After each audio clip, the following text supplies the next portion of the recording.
Next on Unsolved Mysteries, a government scientist plunges to his death from a hotel window.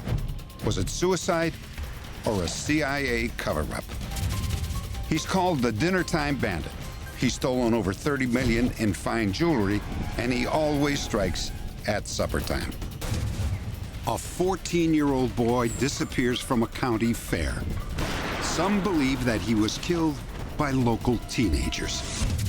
And in a story featuring Matthew McConaughey in one of his very first screen roles, a man is gunned down in Texas, and his murderer escapes. 5 stories of crime, deceit, and intrigue. I'm Dennis Farina, and for the next hour, it's Unsolved Mysteries.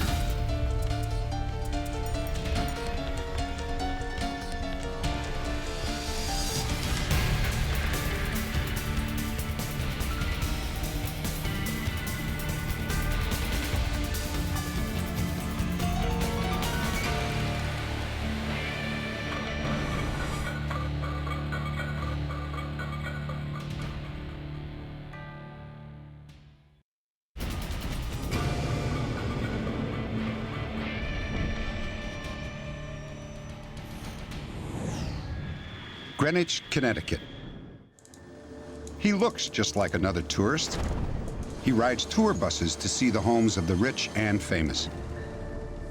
His name is Alan Golder, and he's a high-end jewel thief. During the daytime, he cases fashionable neighborhoods.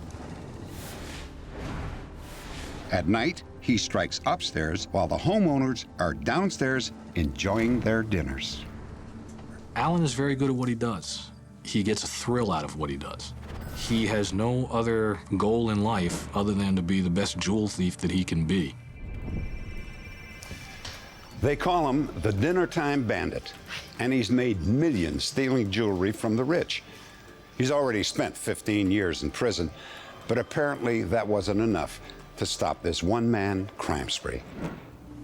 Golder's life of crime began early, at age 6. He grew up in Long Island, New York, poor. His father, a career criminal, abandoned family when Alan was just 3. At 16 years of age, Golder dropped out of high school. But even at that young age, he was still earning between a few hundred to several $1,000s a night by stealing. By 21, Alan Golder had found his vocation: burglarizing the homes of wealthy people in Greenwich, Connecticut. He thinks he is today's answer to the Pink Panther. He's in it for the thrill that he gets out of it. In some ways, I'm amazed Alan hasn't come forward just because he's missing all these wonderful opportunities to be interviewed by different TV shows. Alan Golder had some very good years. It's estimated that he stole at least $25 million worth of jewels from the richest people in America. When you think about the crimes that he committed, the ordinary person would have said, well, with as much money as he's gotten, why didn't he stop? It was like an art for him. And in another way, it was almost compulsive for him, as if he's suffering from some sort of compulsive disorder. Golder's reputation caught the attention of the mob. It happened when he tried to fence some stolen jewelry at a shop in New York City. What it turns out is that this particular jewel store was a front for the Genovese family's international jewel fencing operation. So being 19 years old or whatever he was at the time, he didn't really know what he was getting into at that point. He was just trying to sell some jewels. But what he did was he was in fact getting in bed with the mafia. The mob liked Golder's ambition, so they took him under their wing. He would go meet them in New York, and he would hang out with them, and they would take him out to restaurants. It was sort of a Pygmalion thing that went on. I mean, they sort of groomed him for the business. You have to look for the 3 C's in a diamond: the color, the cut, and the clarity. Don't pick me up diamonds from a box on top of the dresser. These are never good.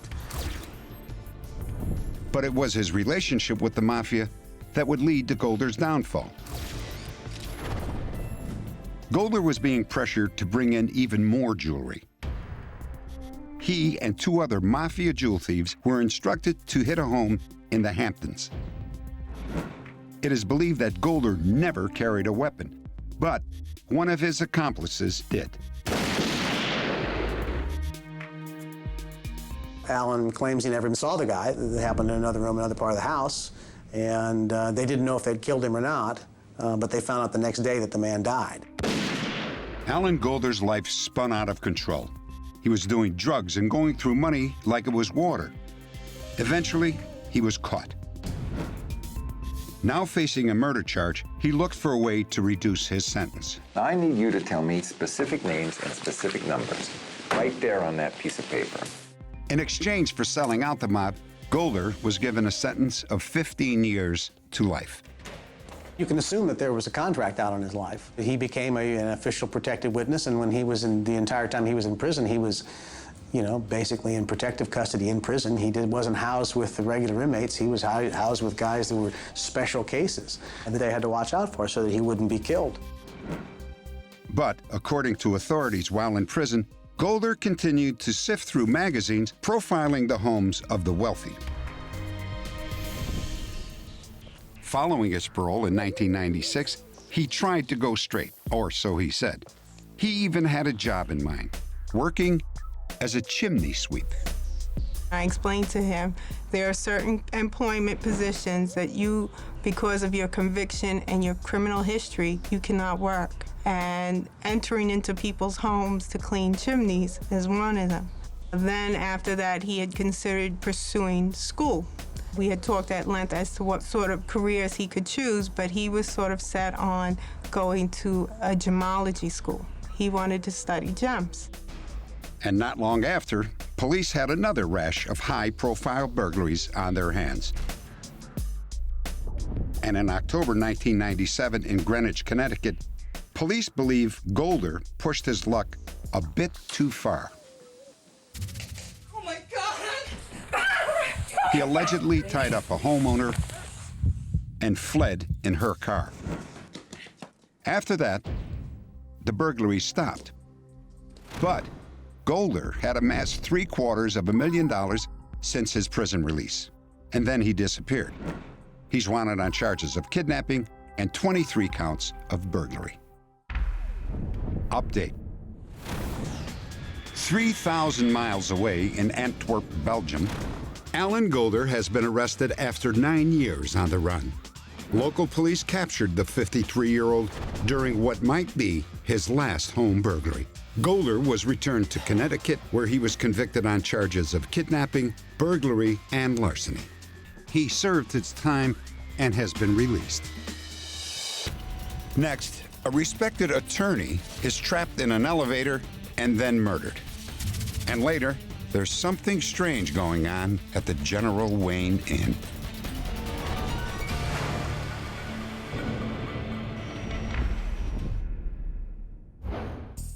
Earlier, we told the story of an unfamiliar pickup truck that rolled into a quiet neighborhood in Pasadena, Texas.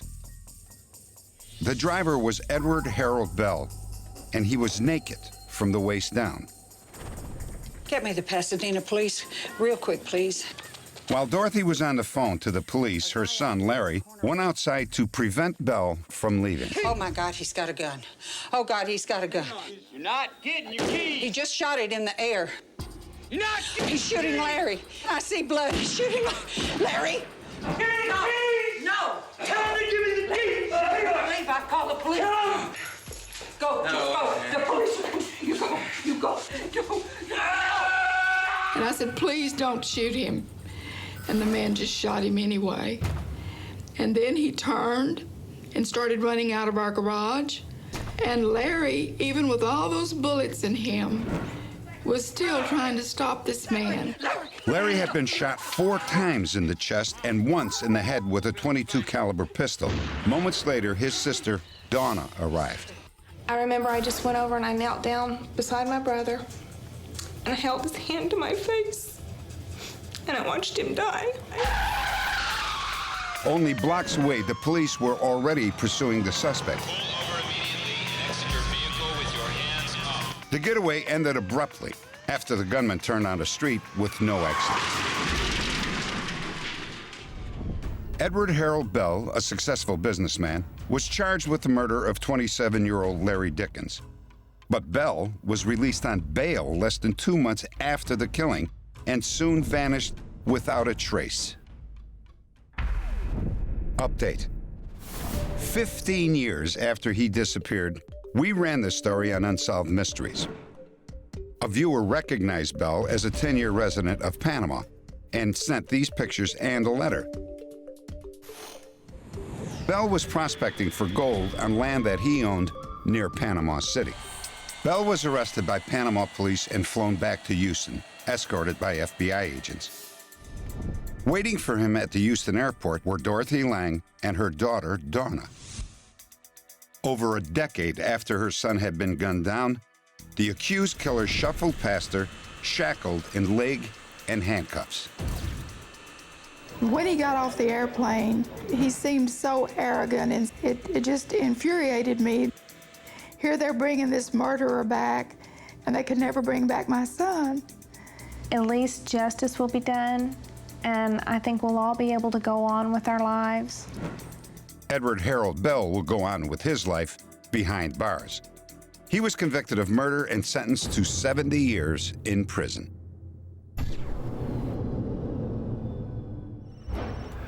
Our next story is about an execution-style murder. A bullet to the back of the head of a squeaky clean real estate lawyer. It seemed that he had no enemies, no skeletons in his closet, and no sordid past. So, what was the motive? Dallas, Texas. At 7 a.m., attorney Clint Blackman arrived at his office building. He bypassed the notoriously slow elevator and took the stairs to the 3rd floor. At 7:30 a.m., Juanita Lackey arrived without her keys. Secretary Roxanne Letterman let her in. Good. Oh my God.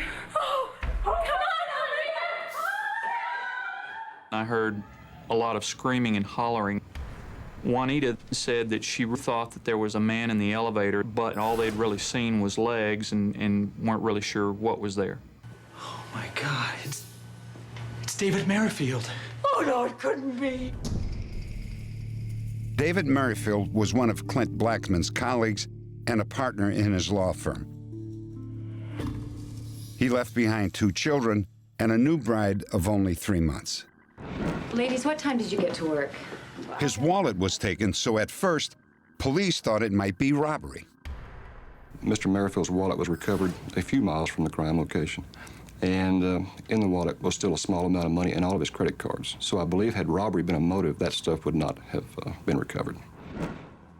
But as police dug deeper, they learned that the day before he was murdered, David received 4 phone calls from a mysterious stranger named Sam Jones. He's on the other line right now. Can I take a message?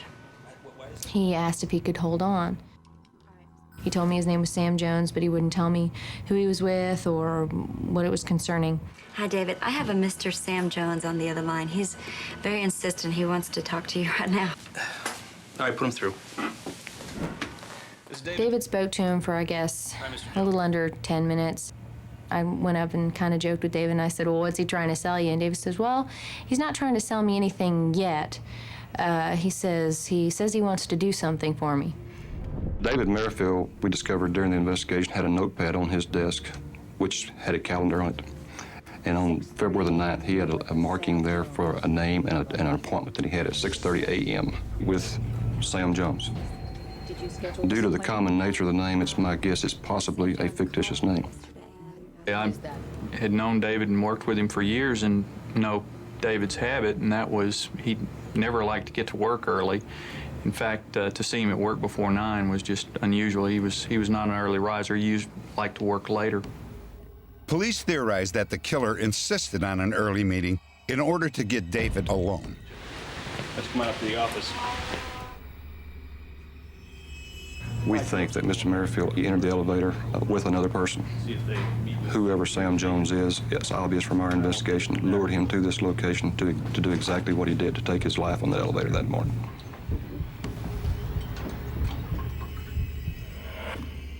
No one ever heard from this man again, the Sam Jones. We all kind of felt like if the man had really come to try to meet David, then he would have probably found him. would have called later to say, I wasn't able to get in the building and Mr. Merrifield never showed up. I mean, this man just disappeared. I think the thing that's most disturbing to me is the loss of David Merrifield. It's also very upsetting that there is a criminal out there who knows he's out there and has not been brought to justice. This baffling case has stumped detectives for years. If you have any information that can help, please let us know. Log on to unsolved.com. Next, a man has jumped out of a hotel window in Washington, D.C. What's the connection between him, the CIA, and LSD?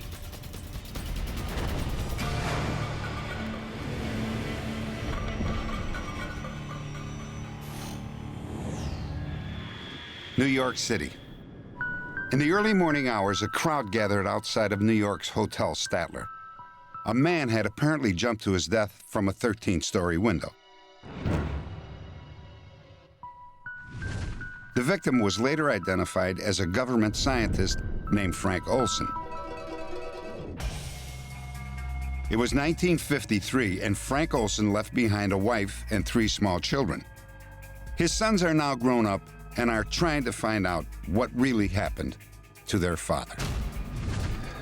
This is a story of a government cover-up of secret drug testing, and in the middle was one lone scientist. Why was Frank Olson killed? Was he a man who knew too little, or a man who knew too much? Frank Olson worked at Fort Detrick, Maryland, headquarters for the military's biological warfare program, also known as germ warfare. My father was a research scientist who was involved with germ warfare, associated with the SO division, which stood for Special Operations. That was the most top secret kind of research that was done out at Fort Detrick. And some of that research was being done in coordination with the CIA. 2 weeks before his death, Frank went to a 3-day conference with some of his colleagues and came home a changed man. The weekend after that meeting, my father was severely depressed. He felt that he had done something terribly wrong, and he told my mother that he had done something wrong, but he couldn't tell her what. And she asked him whether or not he had broken security, and he indicated that he would never do such a thing. But he felt that he had done something terribly wrong. Vincent Ruitt, Frank's boss, told the Olsons that he believed that Frank was on the verge of a nervous breakdown. Just before Thanksgiving, he took Frank to New York for treatment. While in New York, Frank shared a hotel room with Dr. Robert Lashbrook, a CIA scientist. Nearly a week passed before Frank's family finally heard from him. I'm going to see a couple of doctors there. Do me a favor? Would you kiss the kids for me? My father seemed a little more peaceful than he had. He made a call to my mother to say he was all right. They went to sleep fairly early, about 11, and the next thing we know from Lashbrook is that he was awakened by the sound of crashing glass. Right? Oh my God. Frank Olson was dead at the age of 43. Investigators determined that he had either jumped or fallen to his death. I remember as a 9-year-old, and actually for years after that, I was completely stumped and dumbfounded by trying to resolve that alternative. I mean, there's a big difference between fall or jump, and I couldn't understand how either of them could have occurred. The night manager of the hotel also found Frank's death suspicious. I rushed outside to find Frank Olson, eyes wide open, looking straight at me, trying to tell me something. Okay, buddy.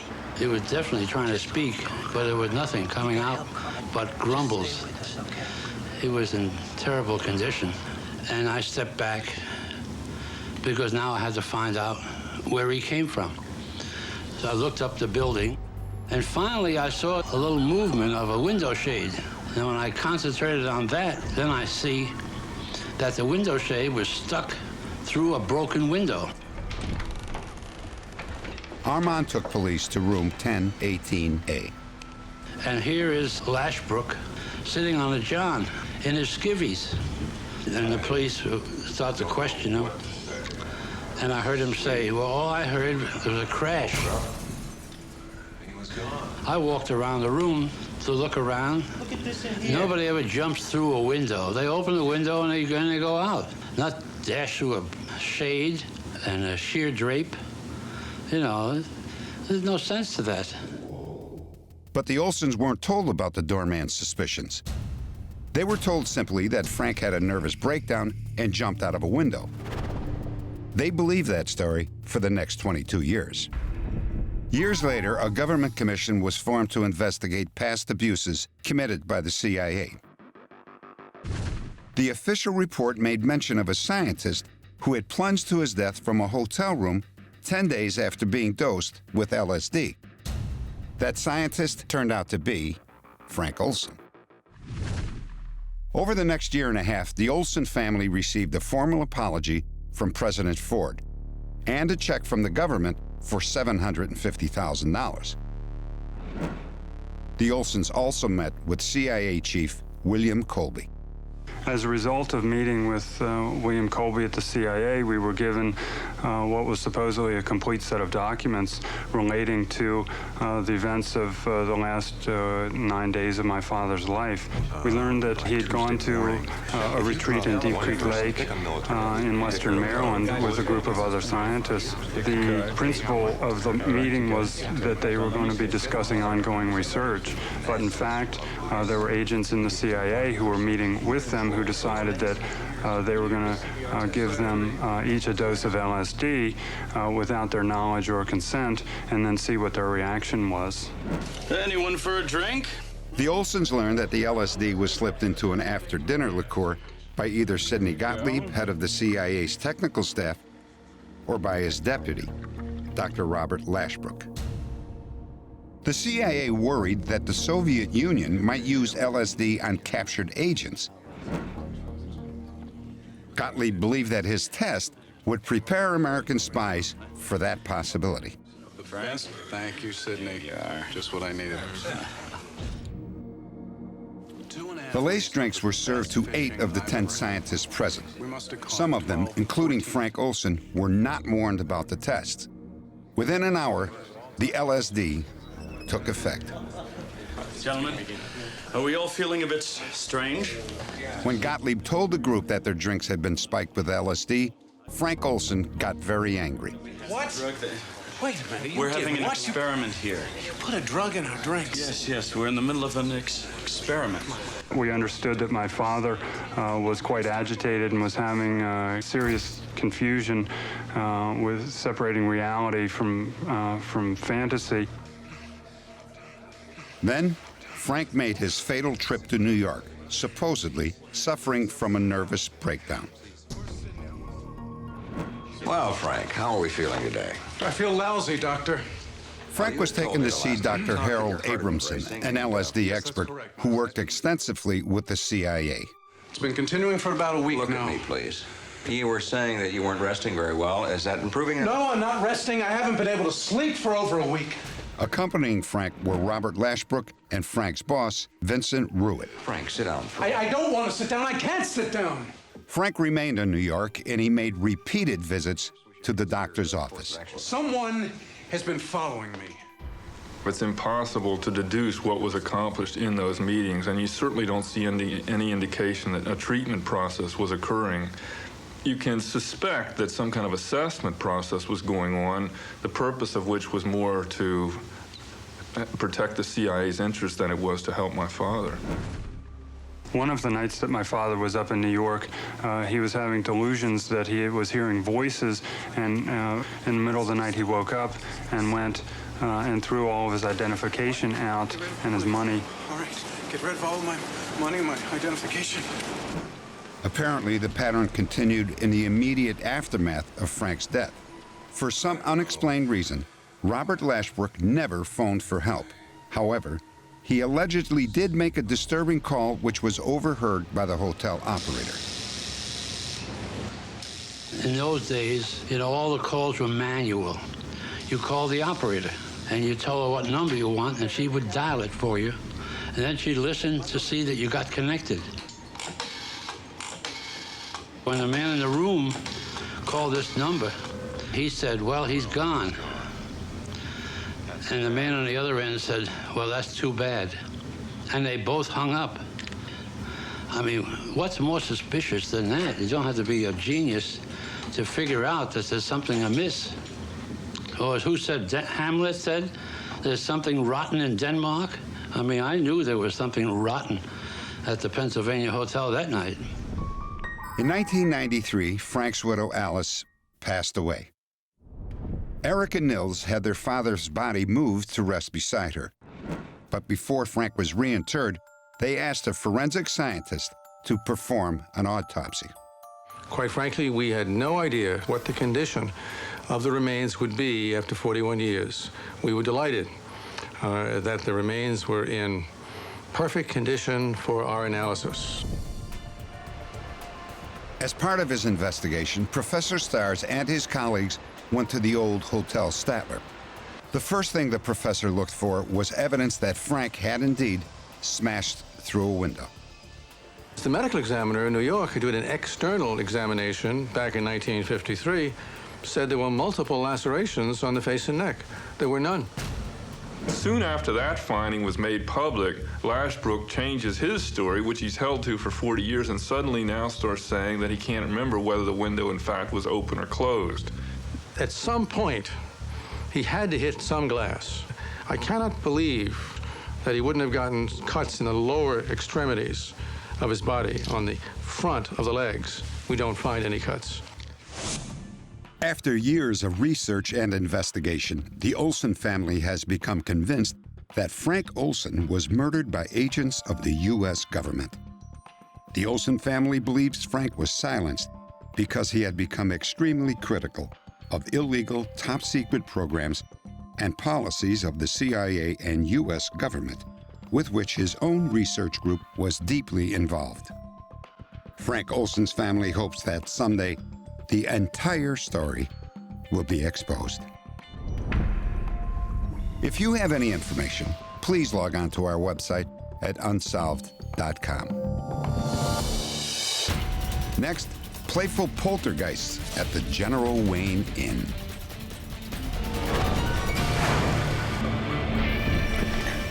Do ghosts really exist? And if they do, is it possible that some might even have a sense of humor? Well, guests who have stayed at the General Wayne Inn certainly think so.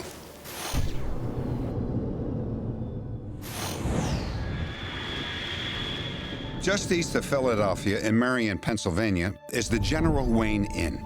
It opened in 1704, and since then, a lot of American history has passed through these halls. Ben Franklin visited here. George Washington slept in what later became this dining room. And in 1836, Edgar Allan Poe wrote part of his famous poem, The Raven, right here.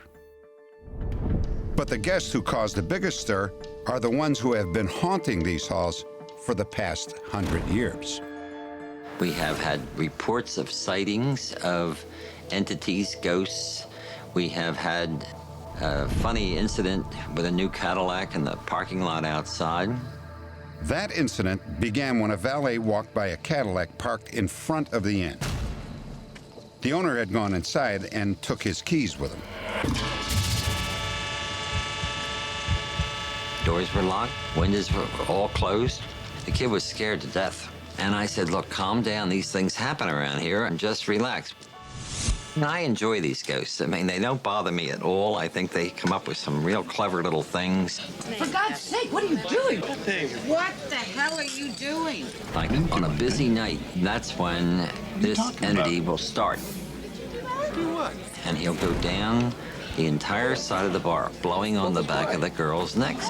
And the poor guys, they really were doing nothing. Now, I knew when the first one started that it would continue all the way down to the end of the bar. It always did. Did you do that? Do what? Blow in the back of my neck. It happened so often that I enjoyed standing back on the other side of the bar and watching. Hundreds of occurrences have happened. Some very minor, some more dramatic, but there have been hundreds of them. Bart has witnessed ghostly events, but has never actually seen a ghost. Others have. I was maitre d' at the time, and we were closing the restaurant up for the night. And I was starting on my way out, and I had looked up. I only saw it for a split second. It's just a head sitting on this chest of drawers. It didn't register with me right away, and when I got out into the bar area, it was like I hit a brick wall, and it just stopped dead in my tracks, and I started saying, I saw a head, I saw something, I saw a head. It was just like it happened yesterday. I'll never forget the details, although I just saw it for an instant. Other employees have also seen apparitions. One day, Alice Gormley was walking through the dining room. And I heard someone call my name, Alice, Alice. So I walked out of here to see if it was the manager, and I saw this apparition, this person on the stairs. And he was standing on this step, and he looked so startled. And when I said, "Can I help you?" he just disappeared. Historian J. Robert Menthe has studied the inn's history in detail. He says that this specter was seen over 100 years ago. The first written record of a ghost in the General Wayne Inn that we came across in writing was a report of an election in 1848 that took place in here. A lady went down to the basement to get some more ballots. When she came up, she said to the lady in charge of the elections, "I just saw a soldier down there in a green uniform." In recent times, there have been 3 new sightings of this soldier. 3 witnesses saw the same apparition at different times. Each of them saw the ghost in this basement. Each one described the imperfect way, the green uniform and the yellowish lapel and the black mustache of a Hessian soldier of the regiments that were occupying Philadelphia at that time. What about the British barracks room upstairs? We invited Michaeline Mayer, a paranormal investigator, to the inn. Michaeline begins her investigation with detailed floor plans. Then she evaluates the responses of both skeptics and hand-picked psychics who have been brought to the scene of the hauntings. When we bring them into an experimental situation, into a haunting, we ask them to tour the place where something has been reported. Michaeline asked psychic Paula Rogers to walk through the building. Paula knew nothing about the inn's history. She went through every room, and in the basement, she made a surprising discovery. I got an extremely strong impression. I see a young soldier hiding. I can still see it. And he's in a very old costume. We're probably talking at least 200 years. I could see if it was a memory, him crouched there, petrifying. He seemed to have been left behind. At the General Wayne Inn, the ghosts check in, but they don't check out. One night, during a local newscast Halloween story on the inn, a number of regular patrons gathered in the bar to watch. The whole picture started to go very, very slowly, clockwise, all the way around, and all the 50 people in the bar were looking at this and wondering what was going on, and their heads are all turning. And the whole thing just kept going around until our portion was over. But it never did that before, and it never did it afterwards, and no one else in the whole neighborhood had it that way. So, are there ghosts at the inn? Ask the innkeeper. I don't believe in ghosts, but I know they're here. They have no other place to go, and they might as well have a little fun, and that's exactly what they're doing. And I don't think they're going anywhere either. Next, a 14-year-old boy is last seen at a carnival, and his parents desperately want to know why he never came home.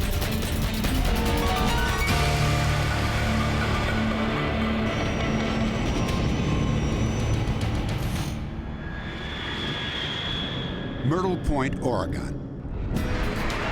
Every August, the Coos County Fair rolls into town. For many, it's a week-long party. To Jeremy Bright and his close friend Johnny, it was one of the high points of the year. Normally, Jeremy lived 100 miles away in Grants Pass, where his mother worked. But during the week of the fair, he and his younger sister stayed with their stepfather in Myrtle Point. On Thursday, Jeremy and Johnny hung out at the fair. That afternoon, Jeremy phoned his mother, Diane. He told her that he was having a great time. Diane says that she made plans with Jeremy. In 2 days, she would come down to Myrtle Point and pick him up. 5 hours later, on Thursday night, Jeremy showed up at a local tavern owned by his grandmother. There, he met his stepfather and asked to borrow some money. It would be the last time Jeremy was ever seen by his family. You behave yourself. Since that weekend, a number of rumors have surfaced about Jeremy's disappearance. His parents and the police have come to one conclusion. Someone in Myrtle Point knows exactly what happened to Jeremy, and they're not talking. Diane arrived in Myrtle Point on Saturday as planned. But when she went to pick up Jeremy at his stepfather's house, he wasn't there. I went in, and on the TV set was his house keys from our Grants Pass apartment, and his wallet, and his new watch that he had told me he'd bought. I knew when I found those things that he was around somewhere, because he wouldn't leave without them.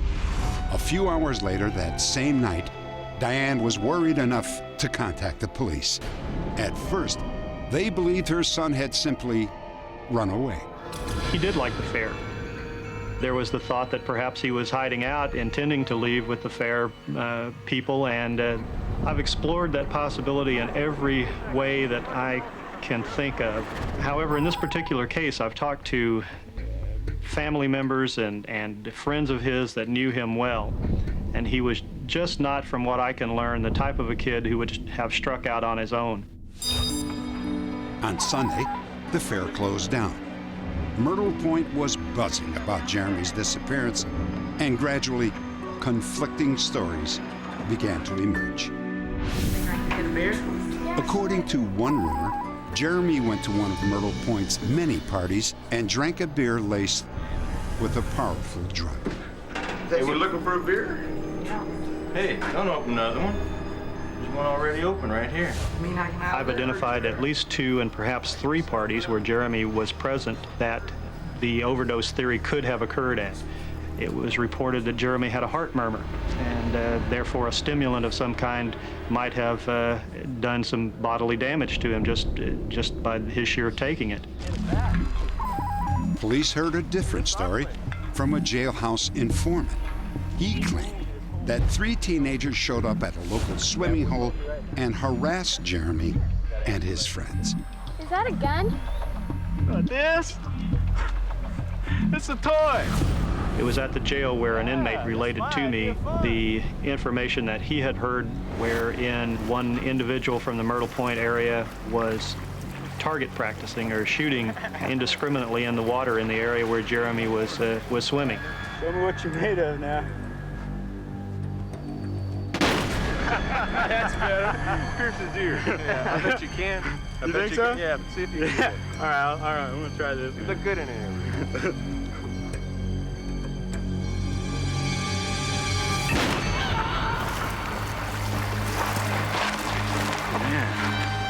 They subsequently took him to a cabin, maybe within 10 miles of the Myrtle Point area, and attempted to nurse him back to health, to no avail, that he died as a result of that injury, either from loss of blood or from infection or what have you.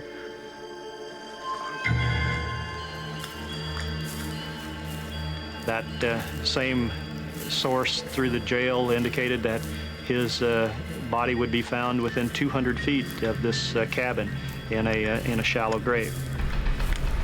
Police searched the area around the cabin, but found nothing. All the rumors were hard to handle. All of them are hard to think about. Every time I'd hear a new one, I'd have nightmares for a week or so. The one that I hope is not what happened is the one where he suffered for 2 weeks before he died, and they buried his body. Because the thought of him suffering for 2 weeks just makes me sick. There were 2 more strange events the night that Jeremy disappeared. First, a sister of Jeremy's friend Johnny had a disturbing encounter. It was Friday night of the fair, and it was between midnight and 1 when we were leaving my sister's apartment. And we came down the stairs, and we got to the last stair, and we almost ran into one of the neighborhood guys, and he was completely covered in blood, and I mean, it was just all over him, and it kind of scared me. What happened to you? Well, this? He goes, oh, this happened hours ago, and he just laughed, and then he went into one of the apartments. A half hour later, Johnny arrived at his sister's apartment. According to her, he was visibly upset, but refused to explain why. Whether it is just coincidence or whether they're directly related to Jeremy's disappearance is another one of the mysteries that you still have to sort through to try to determine what indeed did happen. The 3 or 4 people whose names keep reappearing in all the rumors and all of the reports, they're not exactly what anybody would call pillars of society.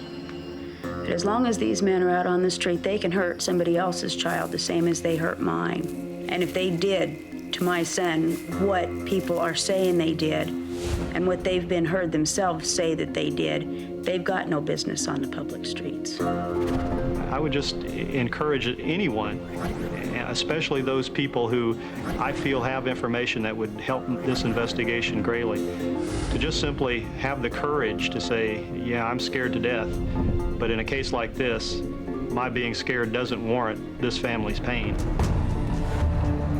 This age-progressed photo shows what Jeremy might look like today. He has scars on his forehead and nose and a mole on his chin.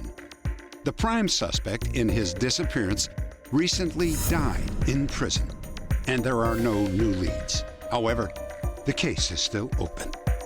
If you have any information about the disappearance of Jeremy Bright, please log on to our website at unsolved.com.